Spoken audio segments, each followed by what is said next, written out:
გეუბნებით რომ აი მაგრამ აპარაკობ და არაფერს არ აკეთებ რაღა უნდა გავაკეთო ახლა მეტი პუტინის ტრილიონები დგას ამ ჭორვილ პუტინიჩის უკან და დამატებული საქართველოს ბიუჯეტი თქვენგან აკრეფილი ფული რომელიც ამათია ამათ საკუთრებაში ძალაუფლების განსამტკიცებლად და აი ახლა სწორედ ახალ სტადიაში შევიდნენ დიქტატურის და ანექსიის ქვეყნის ანექსიას ფაქტურად და დაპყრობილები ვართ ჩვენ და დაპყრობის და მონობის ერთ-ერთი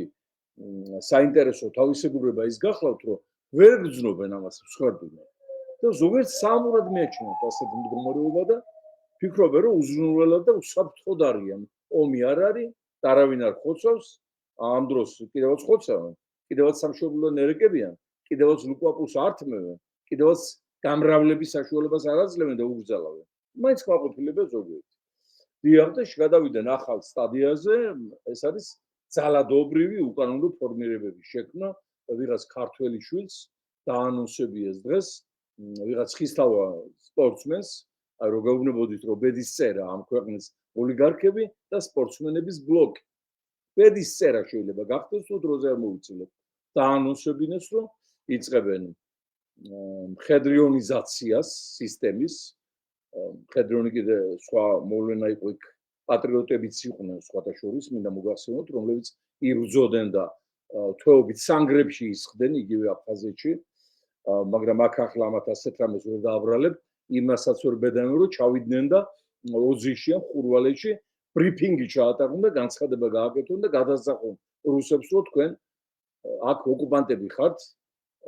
გაეთრიეთ და შემოეთრიეთ კანონიერი გზით ლარსიდან ტურისტებად და სხვა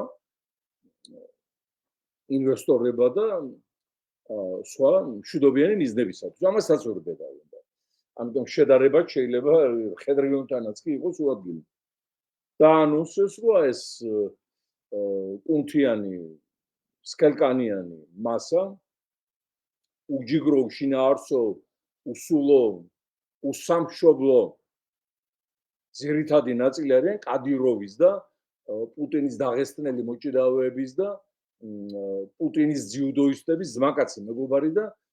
ამ ძმაკაცობის გამო საცდაოდ გაგვყვიდიან და დახოცავენ ყველას ეს მე ადრევე ვიცოდიო ამბობდი მაგრამ ვინ მოისმინა ვინ დაიჯერა აქტუალებულები იყვნენ ამ პეტრიაშვილის და ტალახაძის და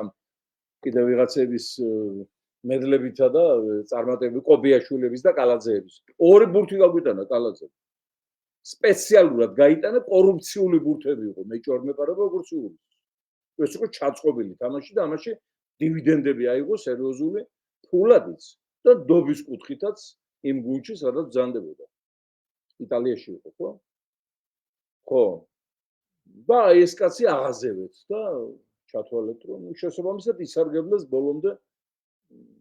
სპორტსმენებისადმი რაღაცა გაფეტიშებული სიყვარული და პატივისცემით არავინ არ უნდა გააფეტიშო შენი სამშობლოს გარდა შენი მოყვასის გარდა შენი ხალხის გარდა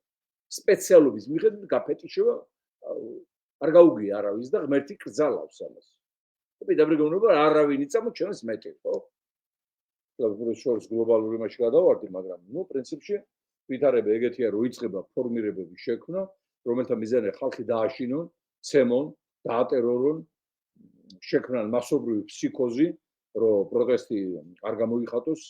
ადამიანები შეიკეტონ სახში და ამ გზით ცდილობენ რომ თავისი უბადურგი ყოფა გაიხანგრძლიონ რაც ვიმეორებ რა თქმა უნდა უშედეგოა მე ვერ დავუშვებ იმას რომ ქართველი ხალხი შეიძლება ვინმე შეაშინოს და მით უფრო აი ამ გაკოტრებული ტურების ბანდა რომლებიც უკვე სასიკვდილო აგონიაში არიან და დღე-დღეზე მოდის ახალი ამბები იმის თაობაზე თუ როგორ უახლოვდება დამახშობელი სანქციების მარყუჭი ყულები სადაც ისინი აწარმოებდნენ პუტინის გამოგზავნილი ნავთობის ლეგალიზაციას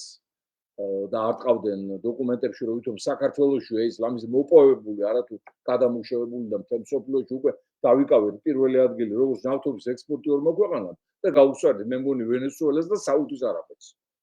ეს ყველაფერი იმიტომ რომ ივანიშვილის კანტორა ითვლება პუტინის ფულის გასათეთრებელ სივრცედ არეალად რუსი ოლიგარქების აი ამ სანქციებისაგან თავის დახსნის სოროთ ამად გვაქცია და შესაბამისად ევროკავშირმა დააწესა სანქციები ყულებზე.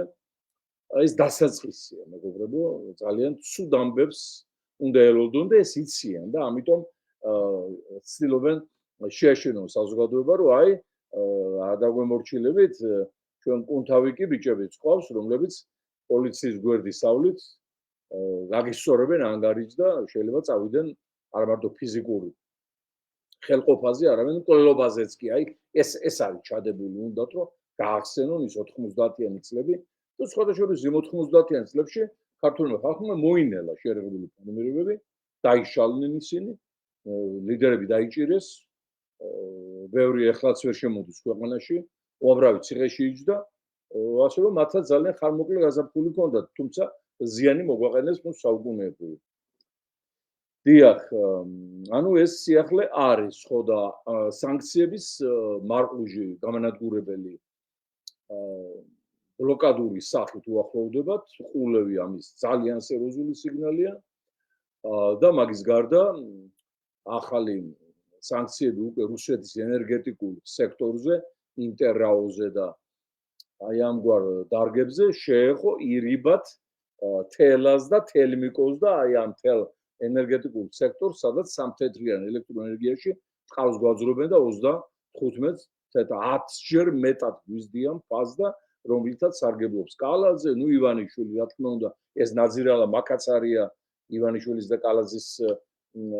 კასირი, მოლარი, ასე რომ ვთქვა და რუსეთთან პირველი მეკავშირე.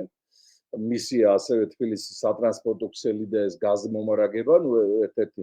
მოქმედი მსხვილი მილიარდერია და მათი მომარაგებელი და სიტუაცია ისეთ რომ შეიძლება სანქციები შეეხოს ირიბი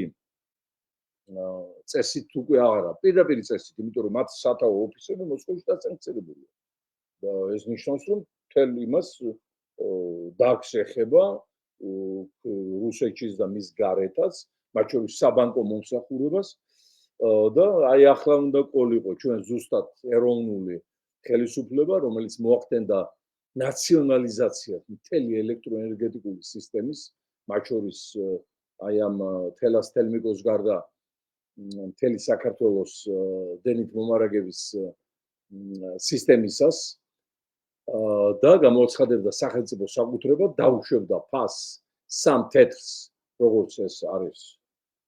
საერთაშორისო სტანდარტი, ხალხი ამოისუნთქებდა, ეკონომიკა ამუშავდებოდა, მოკლედ ქვეშველებოდა, მაგრამ ნუ ეს ალბათ გადავდოთ იქამდე, სანამ ლეიბორისტული პარტია არ მოვა ხელისუფლებაში და ეს თუ მალე არ მოხდა, ივანიშვილის სასულთას არ ეშველება ქვეყანას არაფერი, ისეთი ოლიგარქიული ბაცილა შეეყარა ჩვენ სახელმწიფოებრივ სხეულს.